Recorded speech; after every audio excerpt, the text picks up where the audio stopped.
तो इस ड्रामा के सेकंड पार्ट के स्टार्टिंग में हम लोग देखते हैं कि हो के कॉल आने पर रोज़ उससे शादी करने के लिए निकलती है। इधर शादी के वेन्यू पर वो लिली के साथ इंतज़ार कर रहा था। सारे लोग तो लिली का ही बड़ाई कर रहे थे कि कितनी खूबसूरत है।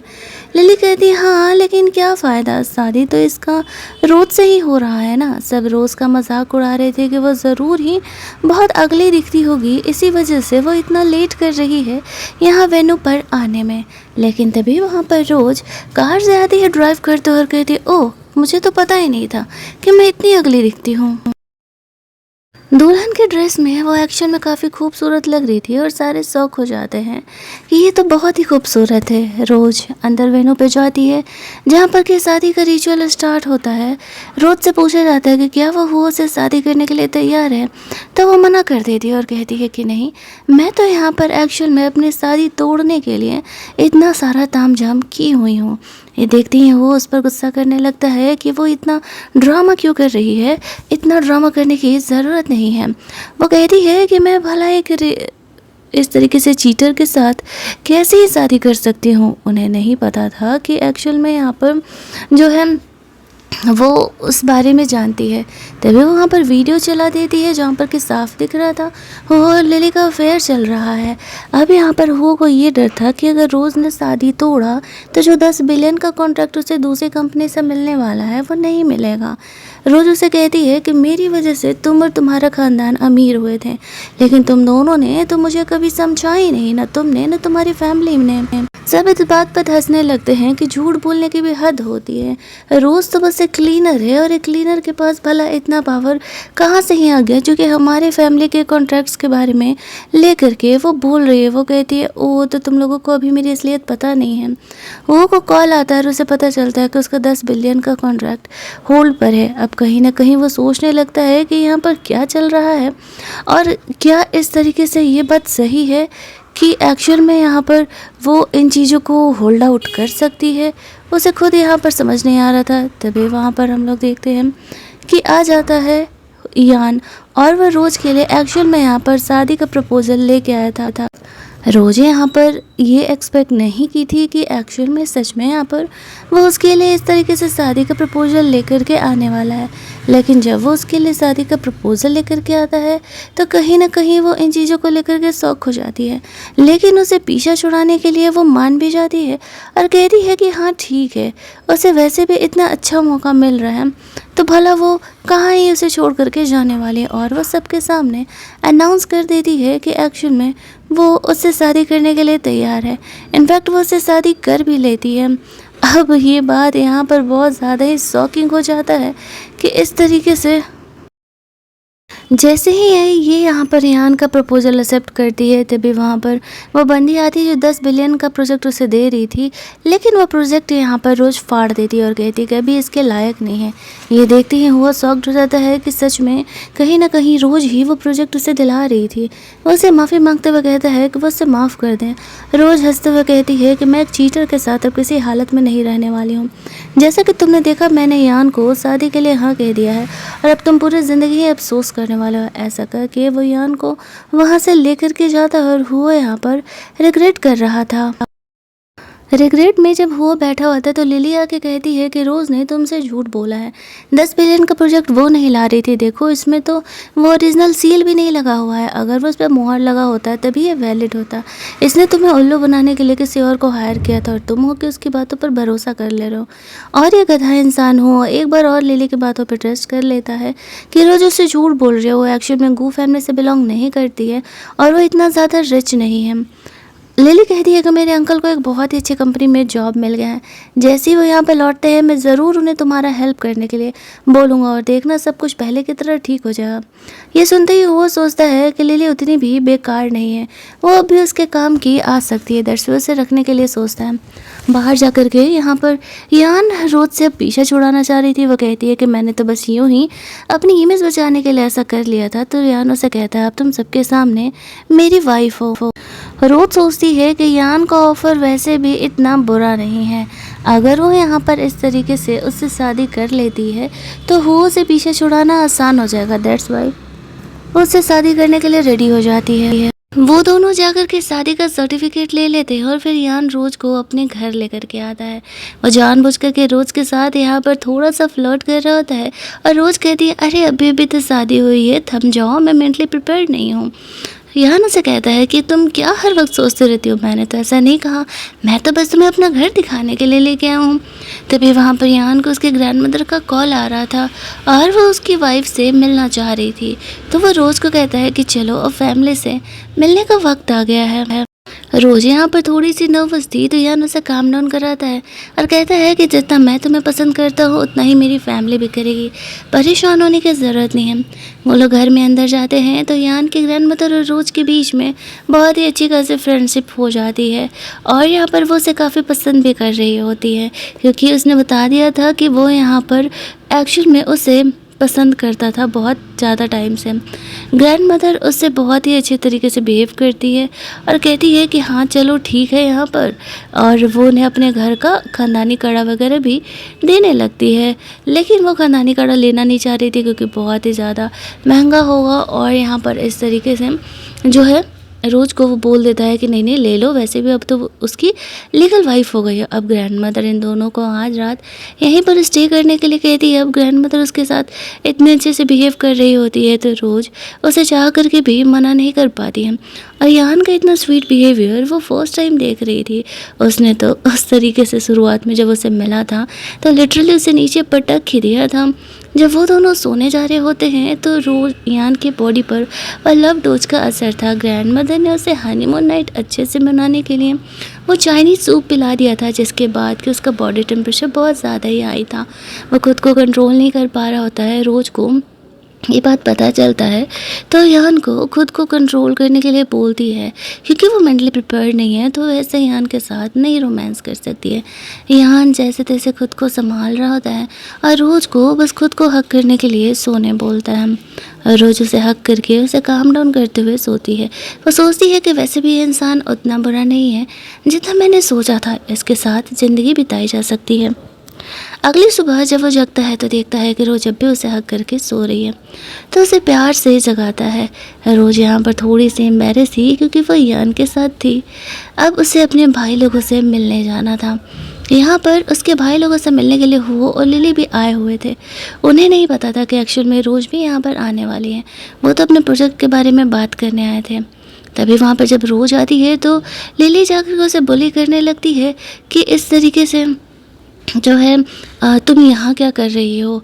हुओ को डाउट हो रहा था कि कहीं सच में वो उस फैमिली की डॉटर ही तो नहीं है, लेकिन रोज़ उन्हें एक्सप्लेनेशन देना ज़रूरी नहीं समझती है। वो दोनों रोज़ को बुली करना चाह रहे थे, लेकिन तभी यहाँ पर आकर के उसे सेव कर लेता है और उल्टे वहीं उन्हें थप्पड़ वप्पड़ लगा देता है। जैसे ही यहाँ पर रोज़ के भाई लोग आते हैं तो लिली उनसे बात करने के लिए जाती है।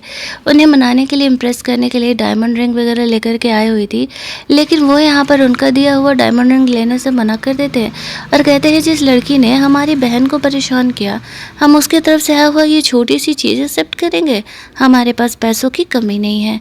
ऐसा कहते हुए उन्हें वहाँ से जाने के लिए बोल देता है। और अब ये लोग कंफ्यूज थे कि आखिरकार चल क्या रहा है यहाँ पर, क्या सच में रोज़ यहाँ पर उसकी सिस्टर है। लेकिन तब भी वहाँ पर वो हुओ का कान भरती कि ऐसा कुछ भी नहीं है। मुझे लगता है ना कि वो उसे पटा ली है, वो उसकी अपनी बहन कैसे हो सकती है। और इस ढक्कन को ऐसा ही लगने लगता है कि हाँ ये सही कह रही है, ज़रूरी उनके बीच उनका कुछ अफेयर चल रहा होगा। फ़िलहाल के लिए तो वो लोग वहाँ से चले जाते हैं इसी गलत फहमी में कि रोज़ रिच नहीं है, ये लोग बैंक करप्ट होकर के ही मानेंगे, सुनने वाले नहीं हैं बातों को। वहाँ पर लिली को एक कॉल आता है, पार्टी का इन्विटेशन का कार्ड मिलता है जिससे कि हुओ को काफ़ी प्रॉफिट हो सकता था। तब भी वो लिली को अपने साथ रखने का डिसाइड करता है। दूसरी तरफ उसके भाई लोग यहाँ पर यान का क्लास लगाने वाले थे। उसने बिना फैमिली से डिस्कशन किए रोज से शादी कैसे कर ली है, रोज का ब्रेकअप का फ़ायदा उठाया उसने। यान से सवाल किए जा रहे थे तो यान यहाँ पर बोलता है कि एक्चुअल में मैं आपकी बहन से बहुत लंबे समय से प्यार करता हूँ। जब मैं उसे छोटे में उससे मिला था, जब वो अपनी आइडेंटिटी बताता है तो रोज भी सुन के शौक थी क्योंकि उसने तो उसे पहचाना ही नहीं था। वो उनके भाइयों से कहता है कि वो रोज से पहली नज़र से प्यार करता है तो उसके भाई लोग भी उसे एक्सेप्ट कर लेते हैं। और रोज़ को अपनी कंपनी में कह रहे थे कि वापस आ जाओ साथ में काम करने के लिए। लेकिन रोज़ अभी उनकी कंपनी में जॉब करने जाना नहीं चाहती थी, तो वो यान को वहाँ से लेकर के जल्दी जल्दी फ़रार होती है। यान यहाँ पर रोज़ को अपनी आइडेंटिटी बताना चाह रहा था। उससे अपनी एक और आइडेंटिटी उसने छुपा करके रखी हुई थी, क्योंकि वो थोड़ा ज़्यादा ही हो जाता उसके लिए, और दोनों मिले भी तो अजीब तरीके से थे। लेकिन अब उसे लग रहा था कि रोज़ को ये बातें बता देना चाहिए, लेकिन उसे मौका ही नहीं मिल पा रहा होता है। उसे कहता है कि अब से तुम मेरी लीगल वाइफ हो, तुम जब कहोगी हम पब्लिकली शादी करने के लिए तैयार हैं। ये सब कुछ अभी चल रहा था, तभी वहाँ पे रोज़ को उसकी फ्रेंड का कॉल आता है और उसकी फ्रेंड उससे मिलने के लिए बुला रही थी। काफ़ी दिनों से रोज़ अपनी फ्रेंड से मिले ही नहीं थी, तो दैट्स वाई उससे मिलने जाने के लिए रेडी हो जाती है। वो यान को कहती है हम रात में मिलेंगे, और फिर उसकी कार से उतर के अपनी फ्रेंड से मिलने के लिए चली जाती है। जब वो क्लब में अपनी फ्रेंड से मिलने के लिए गई थी, तो उसकी फ्रेंड यान के बारे में पूछ रही होती है, तो रोज़ उसे शुरू से लेकर कब तक का सारा कहानी बता देती है। वहाँ पर वो की सिस्टर भी आई हुई थी। वो रोज़ से बदला लेने के लिए अपने बॉयफ्रेंड को कॉल करके बुला लेती है, और वो लोग मिल करके यहाँ पे रोज़ को बुली कर रहे थे।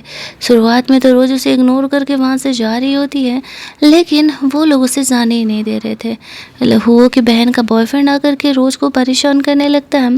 तभी वहाँ पर यान रोज़ के सपोर्ट में आ जाता है, और उसके बॉयफ्रेंड और हुओ के सिस्टर को वो जेल भेजने तक का ऑर्डर दे देता है। उनकी हिम्मत कैसे हुई यहाँ पे रोज़ को परेशान करने की। रोज़ यहाँ पर ड्रंक थी, तो यान यहाँ पर उसे संभालते हुए लेकर के जाता है। वो अपने फ्रेंड से इंट्रो करवाती है यान का।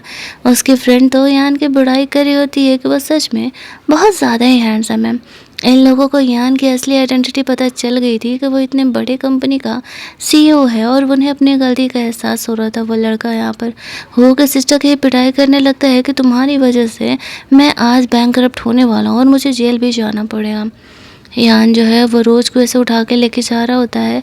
रोज़ उसे कहती है तुम्हारा उस कंपनी के बॉस से क्या कनेक्शन है। यान उसे कहता है वो तो बस कोइंसिडेंट है, वो मेरा फ्रेंड है। वो रोज़ को भी सच नहीं बता पाता है। फिर रोज़ को वो घर लेकर के जाता है, जहाँ पर कि वो उसका ख्याल कर रहा था। वो ने इस तरीके से उसे परेशान किया था, तो उसे छोड़ेगा नहीं। रोज़ के लिए वो एक ऑक्शन का पार्टी टिकट लेकर के आता है, और यहाँ पर उसकी सिस्टर जैसे तैसे बेल लेकर के बाहर आई हुई थी, और वो यहाँ पर हुओ को कह रही होती है कि हमें रोज़ को सबक सिखाना ही पड़ेगा, नहीं तो वो हमें इसी तरीके से बैंकरप्ट कर देगी। हुओ कहता है कि मुझे उस ऑक्शन में जाना है, एक यहाँ पर मुझे कोई स्टूडियो बाई करना, अगर वो स्टूडियो बाई कर लिए तो फिर हमें बहुत ही प्रॉफिट होगा। तो वो उसी ऑक्शन में जाने का तैयारी कर रहे होते हैं। दूसरे सीन में रोज़ उस ऑक्शन को अटेंड करने के लिए जाती है, तभी वहाँ पर वो हुओ और लिली से मिलती हैं। वो दोनों यहाँ पे रोज़ का मजाक उड़ाने लगते हैं। गुस्से में आकर के रोज़ उन्हें थप्पड़ मार देती है और कहती है कि औकात तो तुम दोनों की नहीं है मुझसे लगने की, और तुम लोग आकर के मुझे यहाँ पर ये बातें सुना रहे हो। फिर वो लोग ऑक्शन पार्टी अटेंड करने के लिए जाते हैं, जहाँ पर कि ऑक्शन के लिए अच्छे खासे पैसे लगने वाले थे, लेकिन उन्हें एक्चुअल में भी यान की आइडेंटिटी के बारे में पता क्या था। यहाँ पर एक पेंटिंग लेकर के आई जाती है जो कि रोज़ को ख़रीदी थी। वो बहुत ही खूबसूरत थी, तो यहाँ पर वो उस पेंटिंग को ख़रीदने का डिसाइड करती है। जैसे ही वो प्राइसिंग बढ़ा रही थी, तो उससे थोड़ा ज़्यादा हुआ यहाँ पर बोल दिया कर रहा था। अपनी वाइफ रोज़ के सपोर्ट में यहाँ पर यान आ जाता है। अब यान भाई साहब करोड़पति भी नहीं, अरबपति हैं, तो उनके पास बहुत पैसा है। वो हुओ को नीचा दिखाने के लिए पूरा ऑक्शन के सामान को ही बाय कर लेता है। कोई लालटेन करके, ऐसे रेड लालटेन करके बोला जाता है। अगर वो इंसान वो बोलता है, इट मीन्स कि चाहे वो 1 करोड़ का हो 1 अरब का, पूरे ऑक्शन के सामान को उस इंसान को ख़रीदना पड़ता है, और नहीं ख़रीदने पर वो कंपनी उसकी फैमिली को बैंकरप्ट कर देगी। तो वो लोग इस बात को मान जाते हैं, और यहाँ पर अपने कार्ड से पेमेंट करता है, जिस कार्ड से कि यहाँ पर वो सारी चीज़ों को ख़रीद लेता है। ये देख कर के हुओ को बहुत गुस्सा आ रहा था। लिली उसे काम डाउन करते हुए कहती है अभी वहाँ पर हमें वो स्टूडियो ख़रीदना है ना, उसके लिए पैसे बचा करके रखते हैं। थोड़ी देर बाद वो लोग उस स्टूडियो को देखने के लिए जाते हैं। यहाँ पर वैसे तो वो स्टूडियो यान का था, लेकिन वो रोज़ को बताया नहीं था। तो रोज़ के नज़रों में तो उससे वो स्टूडियो ख़रीदना पड़ेगा ना। वो जानबूझ करके यहाँ पर हो को नीचा दिखाने के लिए उस स्टूडियो के महंगे प्राइस को किए जा रहा था। उसे पता था कि उसकी औकात नहीं है 800 बिलियन में उस स्टूडियो को ख़रीदने की, और फिर जो ये कंपनी वाले हैं उसे बैंकरप्ट कर देंगे। तो जब वो 800 बिलियन बोलता है तब जाकर के यहाँ पर रुक जाता है। बात पेमेंट करने की आती है तो हुओ के पास पैसे नहीं थे, और यहाँ पर लिली का भी कार्ड मिलाया जाता है तब भी पैसे पूरे नहीं होते हैं। गुस्से में आकर के वो जो था शॉप वाला, ऑक्शन वाला, वो बोलता है कि एक्शन में यहाँ पर अब तुम्हारी कंपनी को, फैमिली को बैंकरप्ट करना पड़ेगा, क्योंकि तुम्हें रूल तो पता ही है ना, अगर तुम पैसा नहीं दे पाए ऑक्शन की बोली लगाने के बाद तुम्हारी फैमिली को बैंकरप्ट कर दिया जाएगा। अब पंगा यहाँ पर नहीं था। यान को जब पेमेंट करने के लिए बोला जाता है तो यान के एक पेमेंट पर ही वो पूरा स्टूडियो उसका हो जाता है। ये देखते ही रोज़ काफ़ी खुश हो जाती है। घर जाने के बाद यान यहाँ पर रोज़ के लिए एक नेकलेस लेकर के आया हुआ था और वो उसे गिफ्ट करता है। ये बहुत ही खूबसूरत नेकलेस था। रोज़ को पता नहीं था कि एक्चुअल में ये इतना ज़्यादा कॉस्टली होने वाला है। यान जब उसे प्यार से गिफ्ट करता है तो रोज़ उसे रख लेती है और वो उसे थैंक्स बोल रही थी इस तरीके से उस ऑक्शन में उसे उसकी फेवरेट चीज़ खरीद करके देने के लिए। वो उसे कहता है, मैं तुम्हारा हस्बैंड हूँ तो अब इससे बात है कि मैं ही तुम्हारा ख्याल रखने वाला हूँ। अगले दिन वो रोज़ के लिए ब्रेकफास्ट बना रहा था। रोज़ सोच रही होती है कि अच्छा हुआ जो उसका हुओ से ब्रेकअप हो गया, वरना उसे यान जैसा अच्छा हस्बैंड कहाँ ही मिलने वाला था। उसे और पैसे खर्चा करने के लिए उसे अपना कार्ड देते हुए कहता है, जाओ मज़े करो। रोज़ नहीं ले रही थी तो वो उसे कहता है, तुम्हें पता है ना मैं पैसे तुम्हारे लिए कमा रहा हूँ, और अगर तुम खर्चे नहीं करोगी तो मुझे बिल्कुल अच्छा नहीं लगेगा। फिर वो अपनी फ्रेंड को लेकर के शॉपिंग करने के लिए चली जाती है, और जब वो शॉपिंग करके लौट रही थी तो उसकी फ्रेंड को कॉल आता है, उसके ग्रैंडमदर की तबीयत ठीक नहीं है, उसे जाना पड़ता है। रोज़ जैसे ही बाहर निकलती है तो वहाँ पर हो कि सिस्टर आ जाती है, और इस बार वो गुंडे लोगों को लेकर के आई हुई थी रोज़ को परेशान करने के लिए, क्योंकि पिछली बार रोज़ की वजह से उसका उसके अमीर बॉयफ्रेंड से ब्रेकअप हो गया और दोनों के बीच इतने लड़ाई झगड़े भी हुए थे। वो कह रही होती है कि आज मैं तुम्हें जाने नहीं देने वाली हूँ, तुमने हम सबको परेशान करके रखा हुआ है। वो गुंडे लोग रोज़ को वहाँ से किडनैप करके ले करके जा रहे होते हैं, बट थैंकफुली वहाँ पर यान आ जाता है और वो रोज़ को सेव कर लेता है। वो अपने साथ अपने सिक्योरिटी और गार्ड्स को भी लेकर के आया हुआ था, तो वो इस क्राइम के बाद लिली को परमानेंटली जेल भेज देने के लिए बोलता है, क्योंकि उसने रोज़ का यहाँ पर किडनैपिंग किया था। इट्स ऑब्वियस कि वो उसे जाने नहीं देने वाला है। आफ्टर दैट वो रोज़ को घर लेकर के जाता है। रोज़ के शोल्डर पर चोट लगा था तो वो दवा अप्लाई कर रहा होता है। वो उसे थैंक्स बोल रही थी कि एक्चुअल में उसने यहाँ पर सच में आकर के उसकी जान बचाई है, वरना ना जाने क्या हो जाता। दोनों यहाँ पर फाइनली अपना हनीमून मनाते हैं, जो कि इतने दिनों से रोज़ ने यान को रोक करके रखा हुआ था। रात में जब रोज़ सो रही होती है तो वो एक बुरा सपना देख रही थी। यान उसे यहाँ पर काम डाउन करता है और कहता है कि डोंट वरी, मैं तुम्हें अब कभी छोड़ करके नहीं जाने वाला हूँ, और तुम्हें कोई भी bully नहीं करेगा जब तक मैं हूँ यहाँ पर। अगली सुबह जब वो जगती है तो उसे सही से चला नहीं जा रहा था। यान उसका ख्याल करता है, उसके लिए उसने ब्रेकफास्ट वगैरह बनाया था। वो हुओ की बहन के वीडियो देखती है जहाँ पर कि वो मेंटली अनस्टेबल हो चुकी है, और ये यान नहीं करवाया था। उस लड़की ने रोज़ को किडनैप करने का कोशिश जो किया था। फिर उसने रोज़ के लिए ड्रेस मंगाया था। रोज़ पूछती है ये ड्रेस क्यों, तो वो कहता है कि हमें अपने एक और प्रॉब्लम से निपटने जाना है। दूसरी तरफ यहाँ पर हुओ की बहन ऐसे पागल हो गई थी, वो लोगों ने उसे वहाँ घर पर रखा हुआ था। उसकी मॉम हुओ को कहती है कि हमारे पास लास्ट चांस है, अगर इस कंपनी के सीईओ ने हमारी कंपनी में इन्वेस्ट कर दिया तो हम वापस से अमीर हो जाएंगे। वो लिली को ही लेकर के उस पार्टी में जाता है। उसे तो पता ही नहीं था कि वो जिस बंदे के बारे में बात कर रहा है वो यान ही है। और यहाँ पर वो लोग जब आते हैं तो उन्हें पता चलता है कि गू फैमिली की डॉटर यहाँ पर आने वाली है। उसकी मॉम हुओ को कहती है कि अगर तुम उसे पटा लोगे तो हम अमीर हो जाएंगे। उन्हें सच में अब तक भरोसा नहीं था कि वो लोग रोज़ के ही बारे में बात कर रहे हैं। रोज़ को बातों बातों पर वो लोग इंसल्ट करते रहते हैं। यहाँ पर लिली को पता चलता है कि हुओ उससे पैसे लेकर के यहाँ पर गू फैमिली की डॉटर को इम्प्रेस करने के लिए गिफ्ट्स वगैरह लेकर के आया है, तो वो हुओ से लड़ने झगड़ने लगती है। हुओ भी लिली को जाने नहीं देना चाह रहा था, क्योंकि अब तक वो गो फैमिली की डॉटर उससे पटी नहीं थी। इसी वजह से वो सिचुएशन को संभालने का कोशिश करता है। और यहाँ पर हम लोग देखते हैं रोज को सपोर्ट करने के लिए उसके तीनों भाई यहाँ पर आ जाते हैं। लिली कहती है कि तुम्हारा तो इन तीनों के साथ अफेयर चल रहा है। वो लोग कहते हैं ओह, हमें पता ही नहीं था कि हमारी बहन का कब से हमारे साथ अफेयर चलने लगा। जब चीज़ें यहाँ पर क्लियर होती है कि एक्चुअल में यहाँ पर रोज उसकी बहन है, तो हुआ को अपनी गलती का एहसास होता है। वो उसे कहता है तो तुमने फिर क्लीनर बनने की एक्टिंग क्यों की थी। रोज उसे कहती है तुम्हारी औकात जानने के लिए कि एक्चुअल में तुम मुझे पसंद करते हो या नहीं। वो लिली से यहाँ पे ब्रेकअप कर लेता है और हुओ की मॉम भी यहाँ पर लिली की पिटाई कर रही थी। ये सब कुछ तुम्हारी ही वजह से हुआ है। उन्हें पार्टी से बाहर निकाल दिया जाता है। अब हुओ को लग रहा था कि अगर वो लिली के बातों में नहीं आता तो रोज आज उसकी गर्लफ्रेंड होती और वो इतना अमीर होता। वो वही सोचता है कि इतनी आसानी से उसे वो सारे प्रोजेक्ट्स कैसे मिल गए जो कि एक छोटी कंपनी को किसी हालत में नहीं मिलने वाले थे। वो यहाँ पर सोच करके कंफ्यूज था और लिली सारा इल्ज़ाम यहाँ पे रोज पर दे रही होती है कि ये उसी की वजह से हुआ था। पार्टी में रोज यहाँ पर ड्रंक हो जाती है। यान उसे संभालते हुए घर लेकर के जाता है, जहाँ पर कि वो उसे कह रही थी कि आज तो मुझे बहुत ही मज़ा आया हुओ को सबक सिखा करके। वो लड़का मुझे बहुत ही परेशान करते रहता था और फाइनली आज उसका शक्ल देखने लायक था जब उसे पता चला कि एक्चुअल में मैं इतना ज़्यादा अमीर हूँ। अगली मॉर्निंग जब वो जगती है तो देखती है कि यान अब भी उसका केयर कर रहा है। उसे कंपनी जाना था तो वो रोज को घर पर ही रेस्ट करने के लिए बोलता है, लेकिन रोज अपने फ्रेंड से मिलने के लिए चली जाती है। वही फ्रेंड जो कि दादी की तबीयत खराब होने की वजह से बीच में ही चली गई थी। रोज की खुशी देख करके वो उसे छेड़ रही थी। लगता है यान के साथ रिलेशनशिप कुछ ज़्यादा ही अच्छे चल रहे हैं। तभी वहाँ पर हुआ जाता है और वह रोज से माफ़ी मांगने लगता है और कहता है कि देखो मैंने तुम्हारे लिए शादी का ड्रेस भी खरीदा है। रोज कहती है कि इन बातों का अब कोई फ़र्क नहीं पड़ता है मुझे। ना तो मैं तुमसे नफरत करती हूँ और ना ही प्यार। तुम मेरे लिए एक स्ट्रेंजर हो। जिस दिन तुमने मुझसे धोखा दिया उसी दिन हमारा रिश्ता वहीं पर ख़त्म हो गया और अब मेरे पीछे मत आना।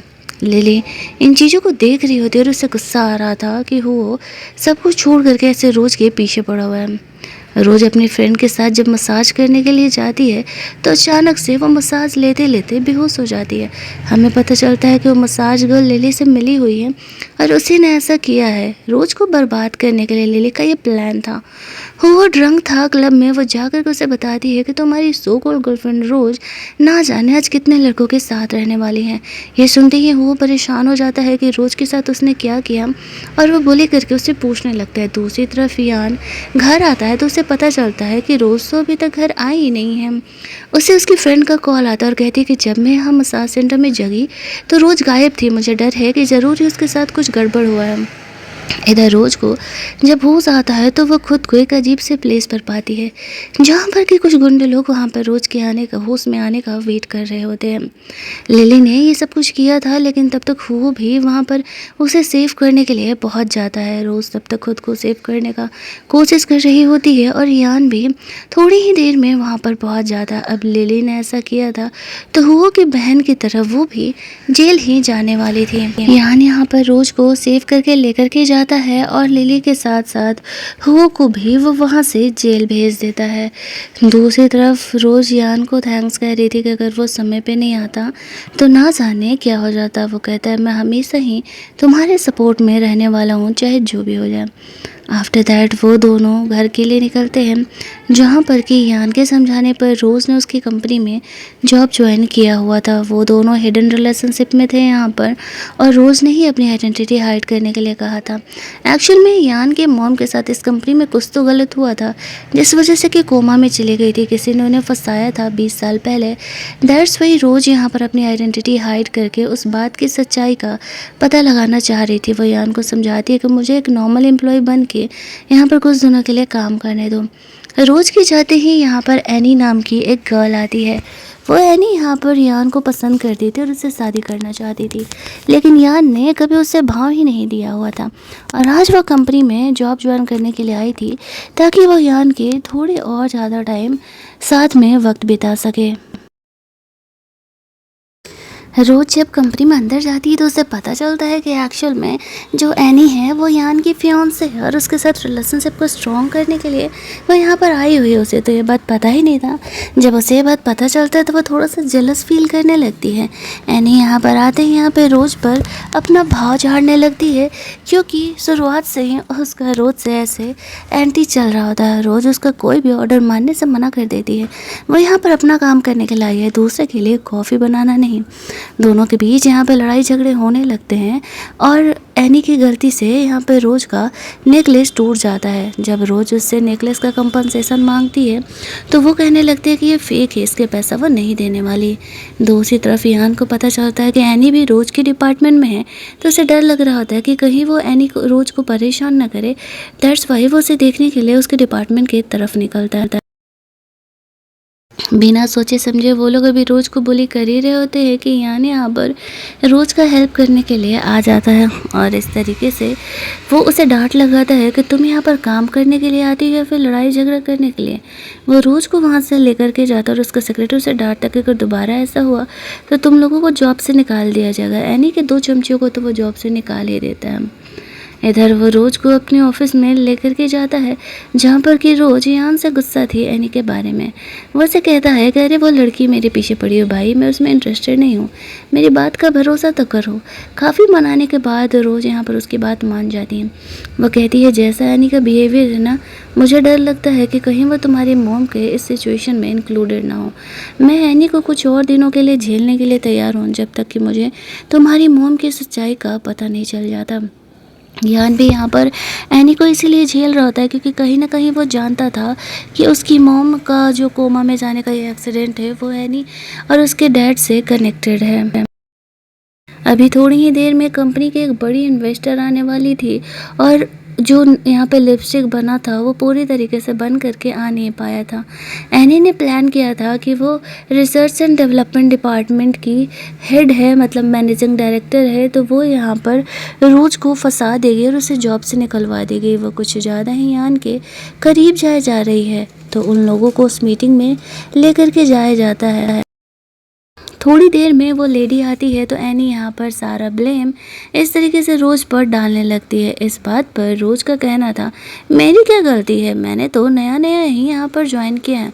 वो लोग उसके बारे में बोलने लगते हैं कि उसकी कोई क्वालिफिकेशन नहीं है तो वो यहाँ पर जॉब पे कैसे आ सकती है। बातों बातों में यहाँ पर उसके और एनी के बीच में बेट लग जाता है कि कौन यहाँ पर अच्छा लिपस्टिक बनाने वाला है और जो भी यहाँ पर अच्छा लिपस्टिक बनाएगा ना वो यहाँ पर ये बेट जो है जीत जाएगा और इस तरीके से हारने वाले को सबके सामने उसे सॉरी बोलना पड़ेगा। तो वो उसकी बात को मान जाती है। दोनों यहाँ पर कंपटीशन स्टार्ट होता है और यहाँ पर दोनों ही अपना अपना लिपस्टिक बनाने लगते हैं। उन्हें नहीं पता था कि एक्चुअल में यहाँ पर जो रोज है वो कितने अच्छे कॉलेज से पढ़ी हुई है। थोड़ी ही देर में यहाँ पर दोनों अपने लिपस्टिक को बना करके रेडी हो जाते हैं। सबसे पहले एनी यहाँ पर डेमोन्स्ट्रेट करने के लिए आती है। उसका भी लिपस्टिक अच्छा था लेकिन रोज के कंपैरिजन में कम ही था। जब रोज की बारी आती है तो वो थोड़ी ही देर में करीब 12 लिपस्टिक बना चुकी थी। इतना ही नहीं, सारे लिपस्टिक की क्वालिटी भी काफ़ी अच्छी थी। कलर और डिस्क्रिप्शन भी सबको बहुत ही ज़्यादा वाला पसंद आता है। तो यहाँ पर डिसाइड ये होता है कि रोज जो है वो बन चुकी है अब इस कंपटीशन की विनर। लेकिन प्रॉब्लम ये है कि एनी शर्त मानने के बाद भी हारने के लिए तैयार नहीं है। तो वो जो बॉस थी वो तो कहती है कि अब तुम्हारी ये फैमिली का मैटर है, तुम संभालो। कंपनी में मैं इन्वेस्टमेंट तभी करूँगी जब रोज इस प्रोजेक्ट को हैंडल आउट करने वाली है। गुस्सा होकर के यान यहाँ पर एनी को कहता है 1000 लेटर का एपोलॉजी लेटर मुझे चाहिए जो कि तुम सबके सामने पढ़ने वाली हो, वरना तुम भूल जाओ कि तुम यहाँ जॉब करोगी। फिर वह रोज़ को अपने ऑफिस में ले करके जाता है और दोनों लव मेकिंग करते हैं। इसके बाद वो कहती है कि तुम्हारी ये मिस्ट्रेस ना मुझे थोड़ा ज़्यादा ही परेशान कर रही है। यान उसे वो डॉक्यूमेंट दिखाता है जिसमें कि उसे डाउट था कि एनी और उसके डैड इस प्रॉब्लम में मिले हुए हैं। रोज़ उसे कहती है डोंट वरी, मैं जल्दी ही ये बात पता लगा लूँगी क्या सच है और क्या झूठ। जब वो लोग बाहर जाते हैं तो यहाँ पर एनी वो एपोलॉजी लेटर पढ़ रही होती है। रोज उसे माफ़ करने की एक्टिंग करती है और कहती है अरे हम तो कलीग हैं, कोई बात नहीं। लेकिन उसने छुपा करके एनी के ये में एक वीडियो रिकॉर्डर डाल दिया था ड्रेस में। अपने डैड से मिलने के लिए जाती है। वो बहुत ही गुस्सा थी कि कल की आई लड़की मुझे परेशान कर रही है। उन्हें नहीं पता था कि यान रोज़ ने शादी कर लिया है। उसके डैड उसे कहते हैं कि यहाँ पर इस तरीके से कल जो है उसकी ग्रैंड मदर कुछ इंपॉर्टेंट अनाउंस करने वाली है और इसमें तुम्हारा नाम भी है। वो तो खुश होने लगती है कि यान से शादी का बात हो रहा था। उसकी मॉम के उस समय के कांड के खिलाफ इनके पास सबूत था। एनी उसे श्रेड करते हुए कहती है कि तुम्हारा काम नहीं करता है क्या दिमाग? अगर ये सबूत यान के हाथ लग गए तो शादी तो छोड़ो, वो हमें जेल भेज देगा। इस बात की सारी रिकॉर्डिंग अब यहाँ पर रोज के पास थी। वो यान की ग्रैंड मदर को दिखाते हुए कहती है कि देखिए ये दोनों ही बाप और बेटी मिले हुए हैं। अब वो कहती है बस कल की पार्टी होने दो, देखो मैं इन्हें किस तरीके से जेल भेजती हूँ। उसकी मोम का भी होश में आने का कोई इशारा नहीं दिख रहा होता है। वो रोज से कहती है कि कल मैं तुम्हारी आइडेंटिटी सबके सामने रिवील करने वाली हूँ। रोज को इस बात से अब कोई प्रॉब्लम नहीं था। नेक्स्ट डे कंपनी की तरफ से बहुत बड़ा ही मीटिंग होने वाला था। कंपनी के सारे एम्प्लॉयज़ वहाँ पर आए हुए थे। एनी जब वहाँ पर आती है रेडी वेडी हो करके तो सब उसकी काफ़ी बड़ाई कर रहे थे कि वो तो काफ़ी प्रिटी लग रही है। और एनी सबको यही शो ऑफ कर रही होती है कि एक्चुअल में यहाँ पर आज देखना रोज उसे अनाउंस करने वाला है कि दोनों जल्दी ही इंगेज होने वाले हैं। इसी उम्मीद में वो बैठी हुई थी, तभी वहाँ पर रोज आ जाती है और कहती है लोगों की गलतफहमी जो है वो कभी ख़त्म ही नहीं होती है। उन्हें लगता है कि यान यहाँ पर उनसे शादी करने वाला है। थोड़ी देर बाद यहाँ पर यान की ग्रैंड मदर आती है, स्टेज पर जाती है। एनी ने तो यही उम्मीद लगाया था कि वो उन्हें अपने घर की बहू बनाने के बारे में बोलने वाली है, लेकिन जब वह अनाउंस करती है कि एक्चुअल में यान की गर्लफ्रेंड रोज है तो फिर सारे ये सुन करके शॉक्ड हो जाते हैं। फिर वो कहती है लेकिन मैं तो इसकी फियांसे हूँ। तो ग्रैंड मदर कहती है ये बीवी है इसकी, इसके बाद तुम्हारी क्या ही औकात है यान के लाइफ में। एनी वहाँ से जाने लगती हैं, लेकिन यहाँ पर रोज़ कहती अरे रुको रुको, अभी तुम्हारे लिए भी कुछ स्पेशल है यहाँ पर। वो पुलिस को बुला लेती है और कहती है तुमने जिस तरीके से यहाँ पर यान की मोम को धोखा दे करके उन्हें कोमा में भेजा है तो उस गलती का सज़ा कौन भुगतेगा। वो अपनी गलती मानने के लिए तैयार नहीं थी और उसका कहना है कि नहीं ये झूठ है और एक्चुअल में सिर्फ ये रूमर्स है यहाँ पर। तो वो हंसते हुए कहती है ओ सच में, लेकिन मेरे पास तो इस बात का प्रूफ है। फिर वो वीडियो दिखाती जहाँ पर कि दोनों बाप और बेटी आपस में बात कर रहे हैं कि किस तरीके से उन लोगों ने यान की मोम को धोखा दिया था। अब जब ये बात यहाँ पर सामने आता है तो पुलिस उन्हें पकड़ करके लेकर के जाता है और उन्हें इस तरीके से जेल भेज दिया जाता है। इतना बड़ा प्रॉब्लम सॉल्व होने के बाद यान और रोज़ दोनों बहुत ही ज़्यादा खुश थे। वो लोग जैसे ही वहाँ पर आगे बढ़ते हैं तभी गू नाम का एक बंदा आ जाता है जो कि रोज़ का सीनियर हुआ करता था और वो उसे पसंद करता था। कुछ साल पहले वो गया हुआ था फ़ॉरेन अपने स्टडी कंप्लीट करने के लिए, लेकिन यहाँ पर इस तरीके से अब वो वापस आया तो उसे पता चलता है कि एक्चुअल में उसने शादी कर लिया। वो इस बात को एक्सेप्ट करने के लिए तैयार नहीं था और रोज़ को पूरी तरीके से अकेले करने के लिए यहाँ पर इस तरीके से वो उसकी फैमिली में प्रॉब्लम क्रिएट करना स्टार्ट करने का डिसाइड करता है। वो फॉरेन में यान की वही कंपनी जिसकी आइडेंटिटी उसने हाइड करके रखी हुई है, उसी कंपनी में वो अच्छा खासा जॉब करता था। घर जा कर के यान रोज को इस बारे में बताना चाह रहा होता है, लेकिन एक्चुअल में बता नहीं पाता। उसे कॉल आता है तो उसके भाइयों का कि ऐसा कुछ पंगा हो गया है। रोज़ अपने भाई लोगों से मिलने के लिए जाती है तो उसे पता चलता है कि उनके फंडिंग का चेन ब्रोक हो गया है। अब वो जानती थी कि यहाँ पर गो आया है तो शायद वो उसका हेल्प कर सकता है। वो ये भी जानती थी कि अगर इस तरीके से उसने गू से हेल्प लिया तो यान बहुत ही जेलस हो जाएगा। उसे समझ नहीं आता है कि वो क्या करे। तभी गू यहाँ पर रोज से बात करने के लिए आता है। यान ये देख करके जेलस हो रहा था, दोनों के बीच लड़ाई झगड़े होने लगते हैं और गू जब यान के गरीब होने का मजाक उड़ा रहा था तब रोज उससे गुस्सा हो जाती है और कहती है कि मैं कभी भी तुम्हें इजाज़त नहीं दूंगी मेरे हस्बैंड का मजाक उड़ाने का। ऐसा बोल करके वो यान के साथ चली जाती है। थोड़ा वो यान से भी गुस्सा थी कि उसे गू से लड़ने की क्या ज़रूरत थी, लेकिन वो उस पर गुस्सा कर नहीं पाती है। तभी उसके भाई लोगों को कॉल आ जाता है कि उसके डैड की भी तबीयत थोड़ी सी ख़राब है, घर जल्दी आने के लिए। तो वो लोग जल्दी जल्दी घर के लिए निकलते हैं। वो लोग उसके डैड से मिलने के लिए जाते हैं तो जो उनका रिलेटिव वहाँ पर आया हुआ था वो कह रहा था कि रोज की शादी गू से करा देने के लिए, क्योंकि गू का यही ऑफर था कि अगर रोज उससे शादी कर लेगी तो वो उसकी कंपनी से बोल करके उनकी फैमिली का हेल्प कराएगा। लेकिन यहाँ पे यान हंसते हुए कहने लगता है कि कंपनी में काम करने वाला का इतना औकात कब से हो गया कि वो मुझसे आकर के यहाँ पर ये बातें कर रहा है। तभी वहाँ पर यान एक इशारा करता है और उसका सेक्रेटरी वहाँ पर आ जाता है। हाउस का सेक्रेटरी यहाँ पर आते ही सबसे पहले कू को जॉब से निकालता है। यहाँ पर रोज को पता चल जाता है कि यान एक्चुअल में उस कंपनी का सीईओ है और इस बात पर वह यान से गुस्सा थी। उसने उसे इस बारे में पहले क्यों नहीं बताया। यान उससे माफ़ी मांगता और कहता है कि वो एक्चुअल में उसे झूठ नहीं बोलना चाह रहा था, बस उसे इस बात के बारे में पता नहीं था। वो घुटने के बल होकर के यहाँ पर यान से माफ़ी मांग रहा होता है रोज से, तो फाइनली रोज उसे माफ़ कर देती है। वो रोज को यहाँ पर हक करता है तो उसे वोमिटिंग फील होने लगती है। यान परेशान बोलता है कि चलो हम डॉक्टर के पास चलते हैं, लेकिन रोज यहाँ पर यान को गुड न्यूज़ देती है कि एक्चुअल में वो प्रेग्नेंट है। उनकी ये बातों को सुन करके तो सब बहुत ही खुश हो जाते हैं। कहानी के एंडिंग में यान और रोज़ दोनों शादी कर लेते हैं और हमारी ये कहानी यहीं पर एंड होती है। तो अगर आपको ये कहानी अच्छी लगी होगी, वीडियो को लाइक और शेयर करना मत भूलना, चैनल को सब्सक्राइब कर लेना ताकि नए वीडियोज़ के नोटिफिकेशन आपको मिलते रहें। चलिए जल्दी से मिल लेते हैं हम लोग एक और मस्त मस्त वाले ड्रामा के हिंदी वर्जन में। तब तक के लिए कीप लिसनिंग।